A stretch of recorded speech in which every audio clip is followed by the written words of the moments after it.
Assalamualaikum warahmatullahi wabarakatuh. Yang kami hormati Bapak Deden Rizal, SNMM selaku dosen pengampu keuangan perusahaan lab, serta rekan-rekan yang kami banggakan. Kami di sini dari kelompok 7 yang beranggotakan saya sendiri yaitu Rizky Dwi Prasetyo. Saya Yohanes Cerisbo. Saya Nina Agustini. Saya Eka Heliana. Baik, untuk mengefektifkan waktu, kami akan memulai presentasinya. Baik, di sini saya akan menjelaskan tentang metode Altman model. Metode Altman Z-score yang dikemukakan oleh Edward Altman untuk melakukan prediksi kebangkrutan perusahaan. Metode dilakukan dengan kombinasi beberapa rasio untuk menjadi model prediksi. Altman Z-score telah mengalami 3 kali perubahan, yaitu model Altman Z-score pertama yaitu pada tahun 1968 dapat dilakukan hanya pada perusahaan manufaktur terbuka. Lalu Altman Z-score revisi yaitu pada tahun 1983 merupakan pengembangan dari rumus sebelumnya sehingga dapat digunakan di perusahaan manufaktur baik berbentuk go public maupun privat. Dan perubahan terakhir yaitu Altman Z-score modifikasi pada tahun 1995 digunakan oleh berbagai jenis industri yang bersifat go public maupun private.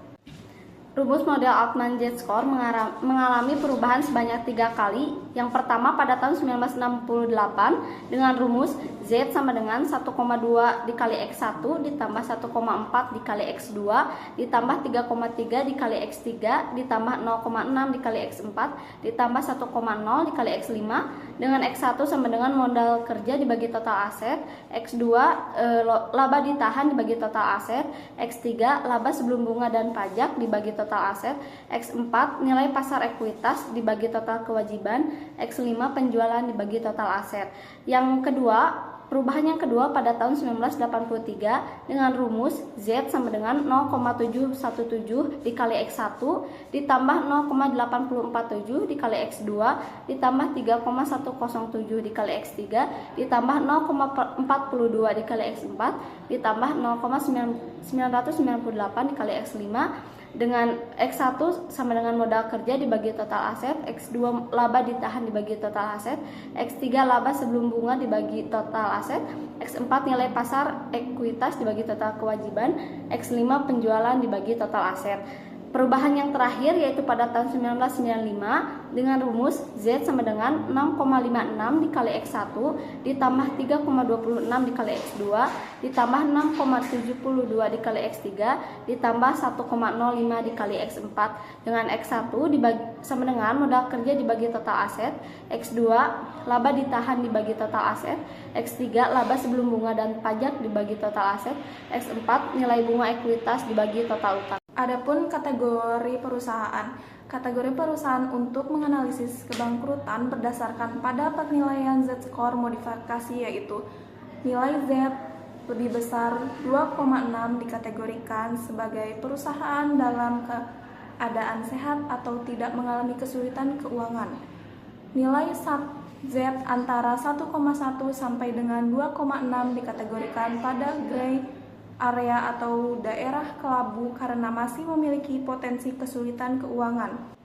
Nilai Z antara 1,1 dikategorikan sebagai perusahaan dalam keadaan mengalami kesulitan keuangan atau finansial distress.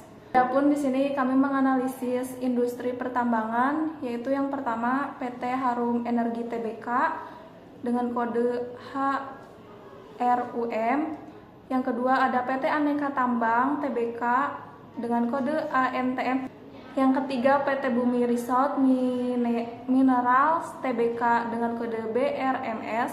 Dan yang keempat PT Bukit Asam Tbk dengan kode PTBA. Dan yang kelima ada PT Adero Energi Tbk ADRO. Baik, di sini saya akan menjelaskan mengenai PT Harum Energi dengan kode HRUM. PT Harum Energi semula berdiri dengan nama PT Asia Antrasit. Perusahaan ini berdiri sejak tahun 1995 dan berubah nama pada tanggal 13 November pada tahun 2007. Harum bergerak di bidang pertambangan, industri, perdagangan, serta jasa yang terkait dengan batu bara. Emiten ini melantai di BI atau Bursa Efek Indonesia sejak 6 Oktober pada tahun 2010. Pada kuartal 1 2023, emiten ini berhasil membukukan laba bersih mencapai 103,2 juta US dollar atau naik sebanyak 66,1% dibandingkan periode yang sama di tahun sebelumnya. Di sini sudah tertera tabel, yang mana tabel ini merupakan hasil dari analisis PT Harum Energi berdasarkan laporan keuangannya. Yang pertama pada tahun 2019 di sini ada tertera Z-score-nya memiliki 4 variabel, yaitu X1, X2, X3 dan X4. Nah, untuk X1-nya tahun 2019 sampai 2020 cara mencarinya sama, yaitu X1 total X1 modal kerja dibagi total aset.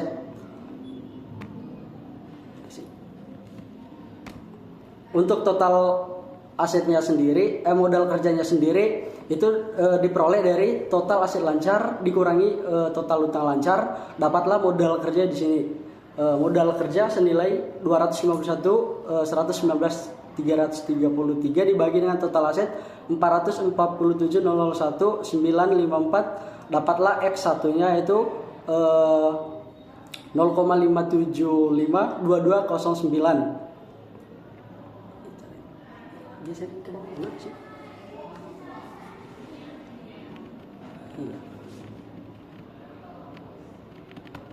Nah, dari hasil X1 tadi itu dikali dengan nilai X1-nya 6,56, maka dapatlah X1 pada tahun 2019 itu senilai 3,773367898.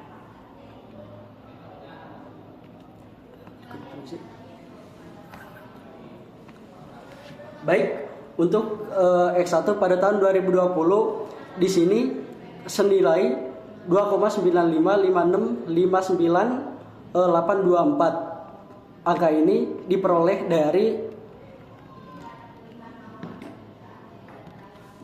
dari sama modal kerja dibagi total aset.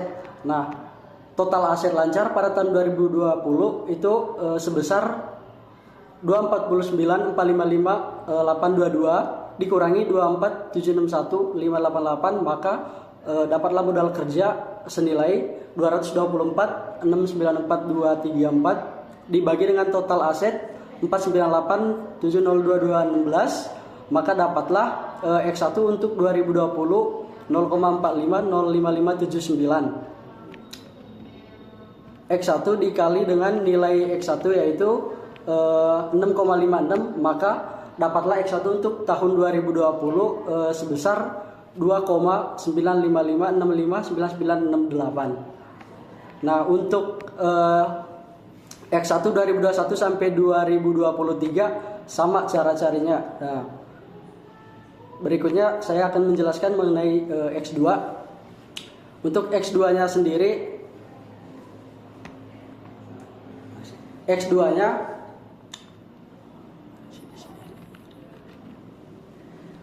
untuk rumus X2-nya yaitu laba ditahan dibagi dengan total aset.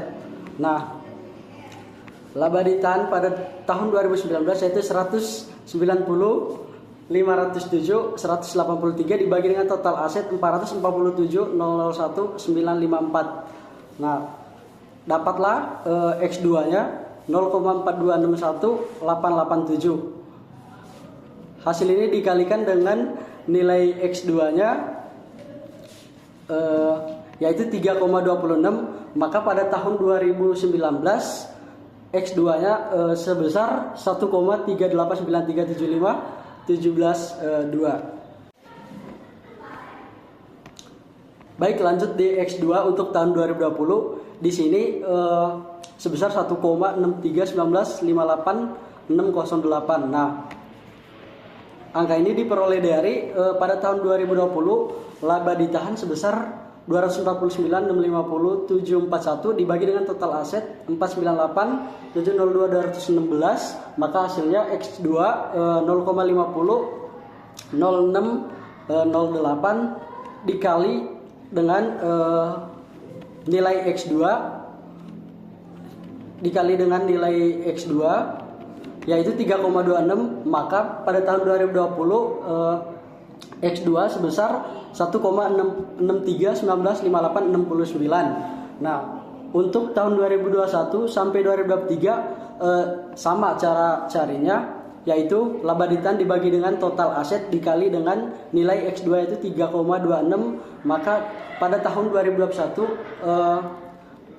dapatlah nilai 11,80911529. Untuk pada tahun 2022 X2-nya 1,38375113.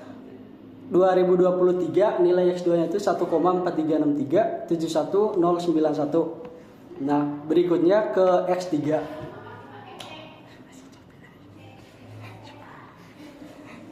Untuk X3-nya sendiri yaitu EBIT dibagi dengan total aset. Nah, EBIT ini diperoleh dari laba sebelum pajak ditambah dengan beban bunga.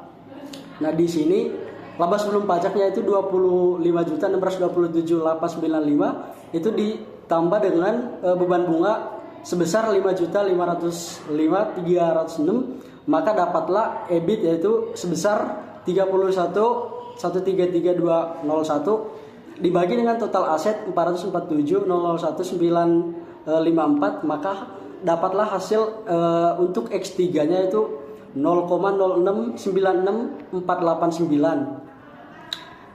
Hasil X3 ini dikalikan dengan nilai X3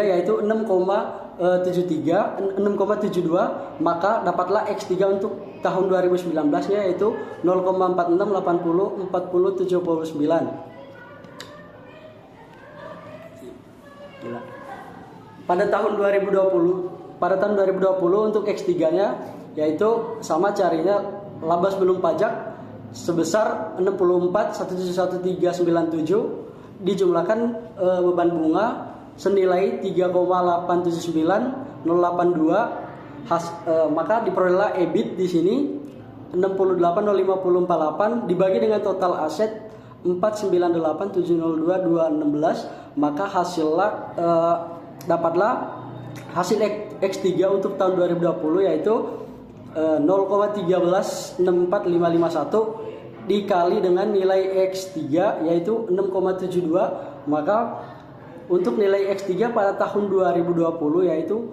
0,910978521. Nah, untuk tahun 2021 sampai 2023 itu sama carinya, yaitu EBIT dibagi dengan total aset dikali dengan nilai 6,72, maka untuk tahun 2021 dapatlah hasil 0,6426552212. Nah, untuk tahun 2022 X3-nya senilai 2,0023 30163. Tahun 2023 untuk X3-nya yaitu 0,91818123. Nah, berikutnya masuk ke X menjelaskan mengenai X4. Untuk X4-nya yaitu nilai buku ekuitas dibagi dengan total utang.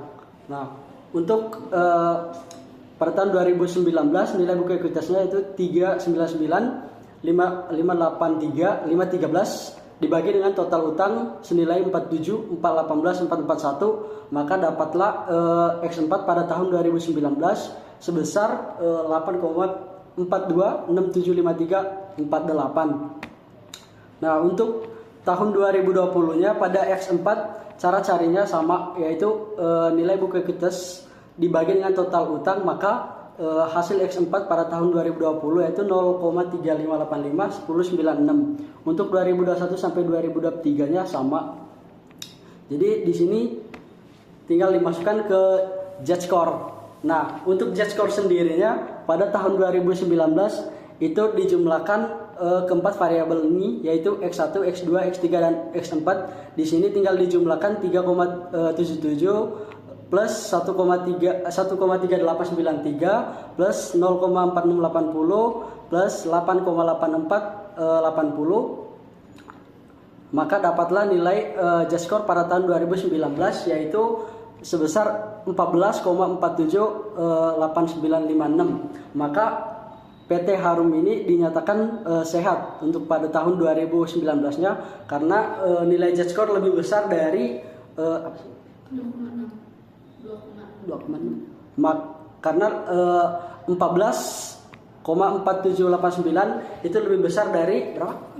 2,6. Nah, pada tahun 2020-nya sama, dijumlahkan keempat variabel ini X1 ditambah X2 tambah X3 tambah X4, maka dapatlah nilai Z-score pada tahun 2020 yaitu 16,38, 10, 33, 69. Nah, ini juga lebih besar dari 2,6, maka pada tahun 2020 PT Harum Energi dinyatakan sehat. Seterusnya 2021 sampai 2023 sama, untuk carinya tinggal dijumlahkan keempat variabel ini X1, X2, X3 dan X4, maka dapatlah nilai Z-score analisis kebangkrutannya. Nah, maka di sini karena di sini untuk hasil Z-score-nya lebih dari 2,6, maka dari tahun 2019 sampai 2023 PT Harum Energi dinyatakan sehat, jauh dari kebangkrutan. Baik, di sini saya akan menjelaskan mengenai PT Anak Tambang (TBK) atau Antam. Antam sendiri merupakan anggota dari Main ID, Mining Industry Indonesia, BUMN Holding Industri Pertambangan, merupakan perusahaan pertambangan yang terdiversifikasi dan terintegrasi secara vertikal yang berorientasi ekspor. Melalui wilayah operasi yang tersebar di seluruh Indonesia yang kaya akan bahan mineral, kegiatan Antam mencakup eksplorasi, penambangan, pengolahan, serta pemasaran dari komoditas biji nikel, ferronikel, emas, perak, bauksit, dan batu bara. Antam memiliki konsumen jangka panjang yang loyal di Eropa dan Asia. Mengingat luasnya lahan konsesi pertambangan dan besarnya jumlah cadangan dan sumber daya yang dimiliki, Antam membentuk beberapa usaha patungan dengan mitra internasional untuk dapat memanfaatkan cadangan yang ada menjadi tambang yang menghasilkan keuntungan. Baik, di sini ada pun analisis dari laporan keuangan dari Antam sendiri. Pertama, di sini saya akan menjelaskan mengenai X1-nya. Saya akan ambil contoh dari pada tahun 2019 yang dimana X1 sendiri merupakan hasil dari pembagian dari modal kerja dibagi dengan total aset. Pada tahun 2019 sendiri modal kerja didapatkan yaitu 2.372.001, yang dimana hasil tersebut didapatkan dari hasil dari total aset lancar dikurangi dengan total hutang lancar, maka hasilnya 2.372.001. Lalu untuk total asetnya sendiri pada tahun 2019 adalah 30.194.908 rupiah.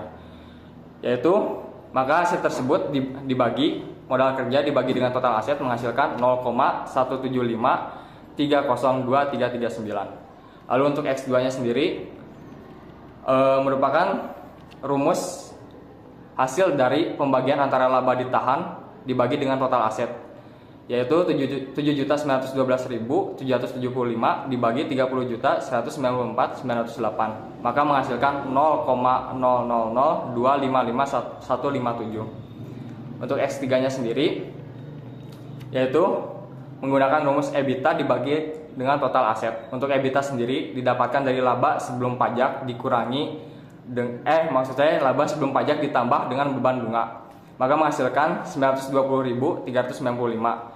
Lalu dibagi dengan total aset sebesar 30.194.908, maka menghasilkan 0,030481795. Lalu untuk X4 sendiri merupakan pembagian dari nilai buku ekuitas dibagi dengan total utang. Pada tahun 2019, nilai buku ekuitas yaitu 18.133.419 dibagi dengan 12.061.488.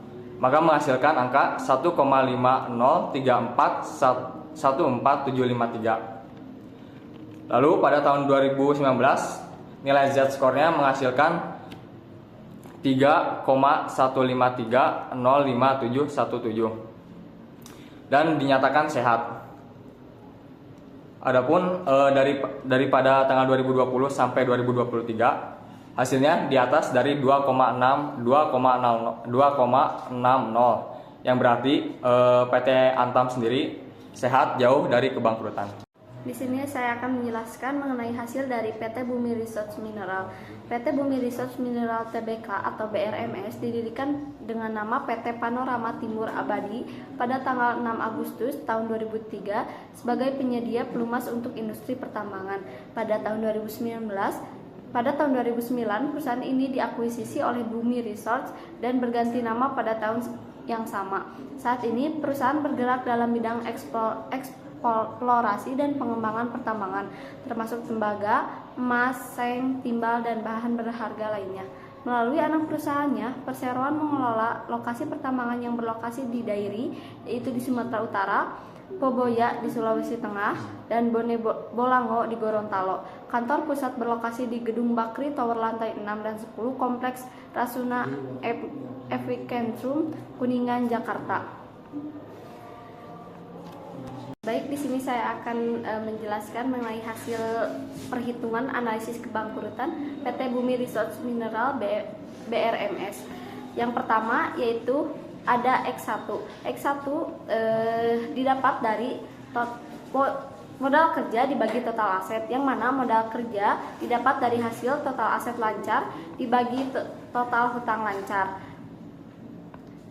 Pada tahun 2019 X1 yaitu hasilnya min 0,121678357. Hasil min karena total hutang lancar lebih besar dibandingkan total aktiva lancar. Begitupun pada tahun 2020 yaitu minus 0,03420694.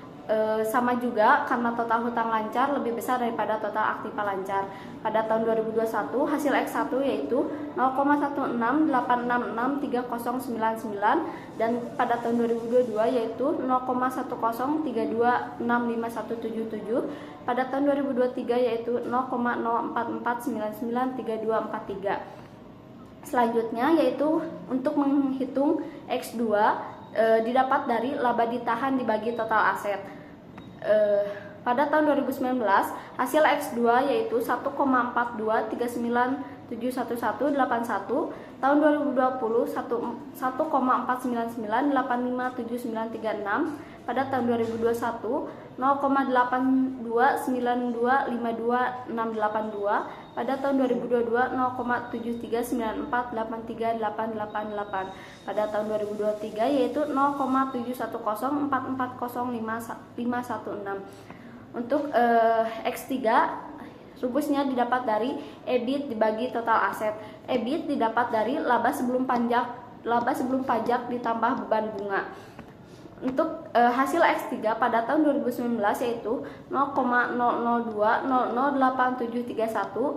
Hasil X3 pada tahun 2020 yaitu 0,023541593. Hasil X3 pada tahun 2021 yaitu 0,123741234. Pada tahun 2022 yaitu 0,0301718857, dan pada tahun 2023 yaitu 0,0158315996.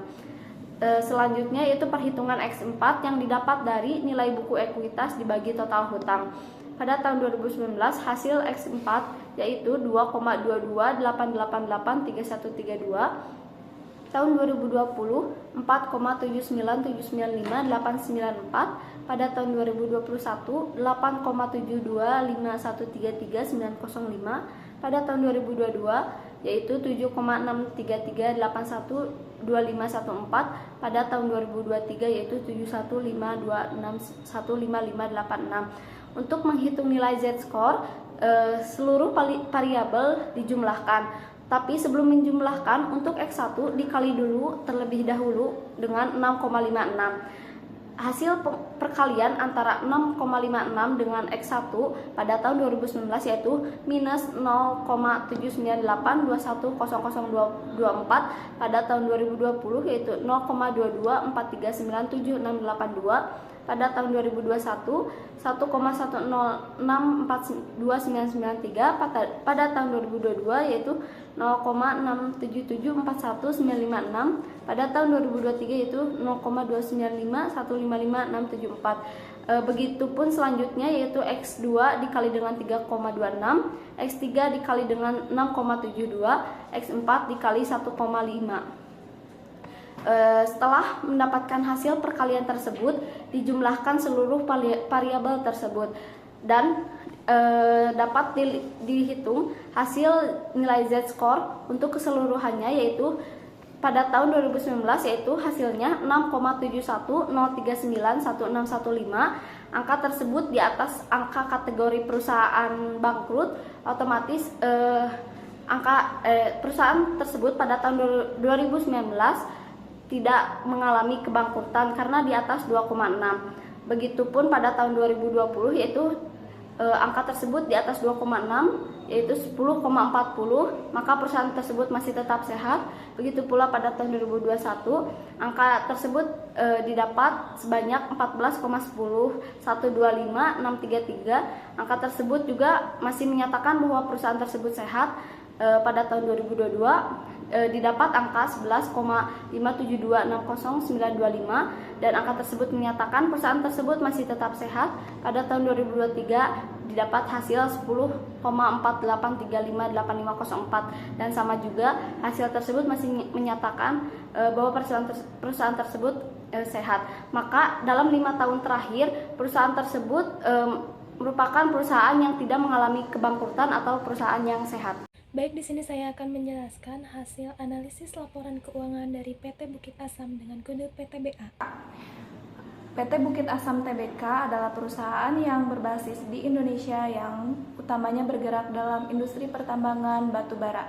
Kegiatan usaha ini termasuk melakukan operasi pertambangan batu bara, termasuk penelitian, eksplorasi, eksploitasi, pengolahan, pemurnian, pengangkutan, dan perdagangan, mengelola dan mengoperasikan pelabuhan dan dermaga untuk batu bara, baik untuk penggunaan internal ataupun eksternal.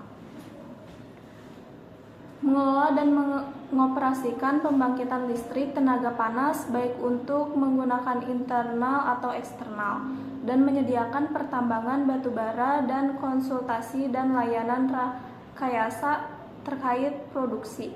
Perusahaan memiliki konsensi pertambangan batu bara di beberapa area di Indonesia, termasuk Tanjung Enim, Penerapan, Palaran, dan Ombilin. Perusahaan ini juga bergerak dalam bidang produksi Briket, pabrik produksi briket terletak di Tanjung Enim, Indonesia yang memproduksi bariket berkarbonasi datar dan gresik. Indonesia yang memproduksi briket non berkarbonasi. Adapun di sini analisis Z-score dari PT Bukit Asam Tbk. Total aset pada tahun 2019 ini diperoleh dari modal kerja dibagi total aset. Nah, hasilnya itu 0,26778,370. Yang 2020 itu juga sama seperti yang 2019 sampai 2023. Kemudian X2 itu diperoleh dari laba ditahan dibagi total aset. Laba ditahannya itu 17.057 049 dibagi 26 098 052. Hasil X2 nya itu yang diperoleh adalah 0,653 57 5562. Kemudian X3 nya itu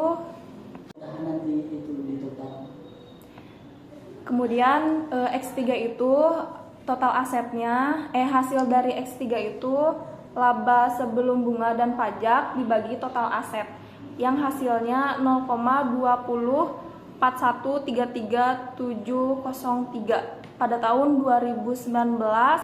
Kemudian X4-nya itu dari nilai buku ekuitas dibagi total aset yang hasilnya 2,429,297529 pada tahun 2019.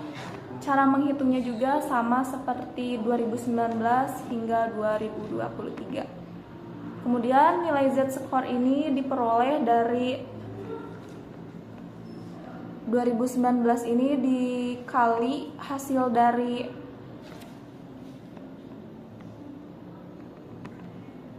dari X1 dikali 6,56 yang hasilnya 1,75661, dan yang X2 nya itu sama, hasil dari nilai X2 dikali 3,26 hasilnya 2,130656332. Yang X3 nya itu sama juga, dikali hasil dari X3 dikali 6,72 yang hasilnya 1,371778485. Dan dari X4 itu juga sama, hasil X4 dikali 1,05 yang hasilnya pada tahun 2019 yaitu 2,523124005. Kemudian nilai Z-score yang diperoleh itu dijumlahkan dari nilai X1 yang 6,56 ini sampai X4 yang hasilnya 7,779408. Nah, karena hasilnya ini lebih dari 2,6, perusahaan itu termasuk sehat atau baik. Yang 2019 sampai 2023 sama menjumlahkannya seperti itu. Adapun yang kelima ialah PT Adaro Energi Tbk atau ADRO. PT Adaro Energi Tbk adalah perusahaan pertambangan unggul dan produsen batubara terbesar kedua di Indonesia. Adaro Energi telah berkembang menjadi organisasi yang terintegrasi secara vertikal dengan anak-anak perusahaan yang berpusat pada energi termasuk pertambangan, transportasi dengan kapal besar, pemuatan di kapal, pengerukan jasa pelabuhan, pemasaran, dan penghasil listrik. Perusahaan ini mengoperasikan pertambangan batubara tunggal terbesar di Indonesia, yaitu di Kalimantan Selatan, dan bertujuan menjadi grup pertambangan dan energi terbesar di Asia Tenggara. Yang selanjutnya ialah hasil perhitungan analisis kebangkrutan PT Adaro Energi Tbk. Yang pertama ialah X1. Untuk X1 didapat dari modal kerja dibagi total aset. Untuk mencari modal kerja ialah total aktiva lancar dikurangi total hutang lancar. Seperti contoh pada tahun 2019 yaitu total aktiva lancarnya 2109924 dikurangi total hutang lancar 1232601, yang hasilnya 877323 yang termasuk modal kerja. Modal kerja tersebut dibagi ke dalam total aset dengan angka 7217105. Maka hasil dari X1 ialah 0,121561623. Begitupun selanjutnya dari mulai tahun 2019 sampai 2023 perhitungannya tetap sama. Yang kedua ialah untuk mencari X2. X2 didapat dari rumus laba ditahan dibagi total aset. Seperti contoh pada tahun 2019 laba ditahannya ialah 2.288.597 dibagi ke dalam total aset 7.217.105. Maka didapat hasil X2-nya 0,317107344. Begitupun seterusnya untuk menghitung X2 sama setiap tahunnya pada tahun 2019 sampai 2023. Hanya beda pada hasil saja. Selanjutnya untuk mencari X3 seperti contoh tahun 2019. Sebelumnya untuk mencari X3 itu didapat dari rumus EBIT dibagi total aset. Untuk mencari EBIT sendiri ialah laba sebelum pajak ditambah dengan beban bunga. Contohnya tahun 2019 laba sebelum pajaknya ialah 659.103 ditambah dengan beban bunganya 66336, maka menghasilkan EBIT 725.439. EBIT tersebut dibagi ke dalam total aset yaitu 7217105. Maka hasil dari X3 pada tahun 2019 ialah 0,151.662. Sama perhitungannya dari tahun 2019 sampai 2023. Untuk yang keempat ialah untuk mencari X4. X4 didapat dari rumus nilai buku ekuitas dibagi total utang. Contohnya pada tahun 2019 nilai ekuitasnya didapat ialah 3983 395 dibagi dengan total utang 3.233.710, maka hasilnya 1,231834333. Begitupun seterusnya setiap tahunnya dari tahun 2019 sampai 2023 perhitungannya ialah nilai buku ekuitas dibagi total hutang. Setelah didapat dari 4 variabel tersebut, hasilnya kemudian dimasukkan ke dalam rumus nilai Z-score.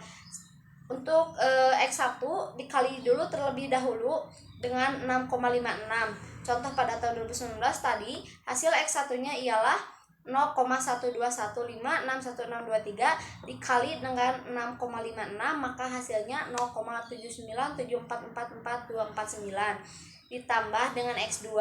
X2 pun sama, dikali dulu dengan angka 3,26. Hasilnya ialah untuk tahun 2019 1,033769942. Untuk X3 dikali terlebih dahulu dengan 6,72, maka hasilnya 0,675471686. Untuk X4 dikalinya dengan 1,05, yaitu dengan hasil 1,29342649. Setelah didapat hasil dari 4 variabel tersebut, dijumlahkan antara X1, X2, X3 dan X4. Jika hasil nilai akhir atau nilai Z-score-nya di atas 2,6, maka perusahaan tersebut dinyatakan sehat. Dan untuk PT Adarot ini dari tahun 2019 sampai tahun 2023, hasil nilai Z-score-nya semuanya di atas 2,6. Maka keseluruhannya perusahaan ini sehat dan tidak pernah mengalami kebangkrutan. Baik, sekian presentasi dari kelompok kami. Mohon maaf bila ada kesalahan kata. Kami dari kelompok 7 izin mengundurkan diri. Assalamualaikum warahmatullahi wabarakatuh.